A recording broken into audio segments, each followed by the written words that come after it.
ओ यारी टूटी थियो सालो ठाण जो ना ख्याल हो। यारी टूटी थियो सालो ठाण जो ना ख्याल हो। ओ आया मेड़ गाड़ू भर जी असा फेटा हथियार कया जेका संगत जी मर्जी। असा फेटा हथियार कया जेका दोस्तन जी मर्जी। यारी टूटी थियो सालो ठाण जो ना ख्यालो। यारी टूटी थियो सालो ठाण जो ना ख्यालो। आया मेड़ गाड़ू भर जी असा फेटा हथियार कया जेका संगत जी मर्जी। असा फेटा हथियार कया जेका दोस्तन जी मर्जी।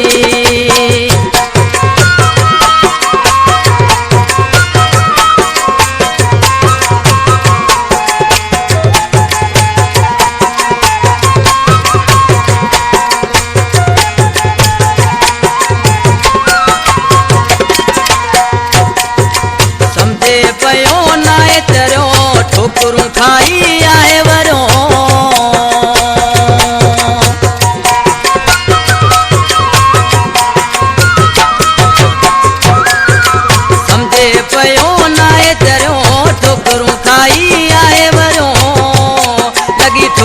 के दर्जी असा बेटा हथियार गया जेका संगत जी मर्जी। असा बेटा हथियार गया जेका दोस्तन जी मर्जी।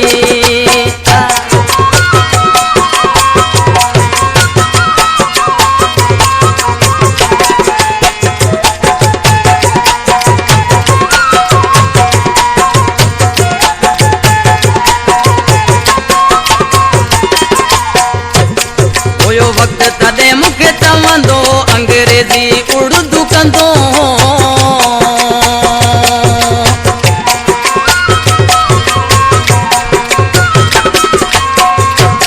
हुयो वक्त तदे मुखे चवंदो अंग्रेजी उर्दू कंदो यो।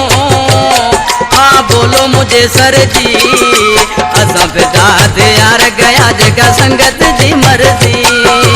असा बेटा हथियार गया जेका दोस्तन जी मर्जी।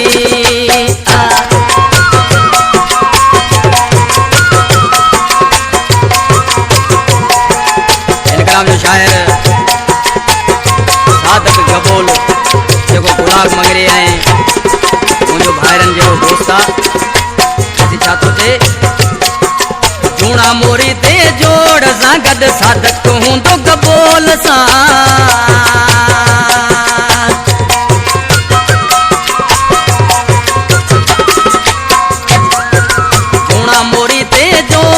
गद साधक हूं तो गबोल सा भले अख खुले तरजी।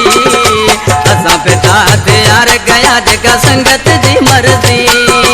असा बेटा हथियार गया जेका दोस्तन जी मर्जी। यारी टूटी थियो सालो ठाण जो ना ख्यालो।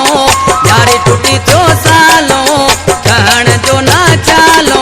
आया मेड़ गाड़ू भर जी असा बेटा हथियार गया जेका गुलाब जी मर्जी। असा बेटा हथियार गया जेका रहीम जी मर्जी। असा बेटा हथियार गया जेका फकीर जी मर्जी। असा बेटा हथियार गया जेका सादक जी मर्जी।